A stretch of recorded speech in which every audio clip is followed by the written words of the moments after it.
Jamnagar cyber crime police station દ્વારા હાલ એક ફરિયાદ દાખલ કરવામાં આવેલી છે, જેની વિગત મુજબ અલગ અલગ આરોપીઓ દ્વારા આ કામના જે ફરિયાદી છે એમને એમના ફેડેક્સ પાર્સલની અંદરથી અલગ અલગ વસ્તુઓ જેવી કે અનઅધિકૃત પાસપોર્ટ, કપડાં, લેપટોપ, MDMA ડ્રગ્સ જેવી અલગ અલગ વસ્તુઓ મળી આવેલ હોય અને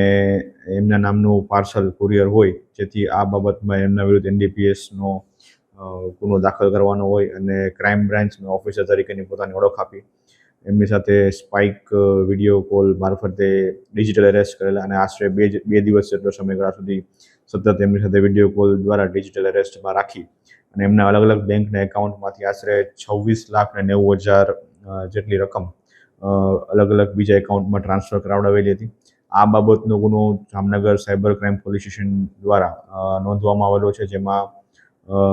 IPCની કલમ 120B, 388, 419, 420, 343, 347, 170 તેમજ ઇન્ફોર્મેશન IT એક્ટ જે છે એની 66C, 66D મુજબની ફરિયાદ દાખલ કરવામાં આવેલી છે અને આ માટે ડિજિટલ એવિડન્સીસ અને હ્યુમન ઇન્ટેલિજન્સની મદદથી હાલ તપાસ ચાલુ છે.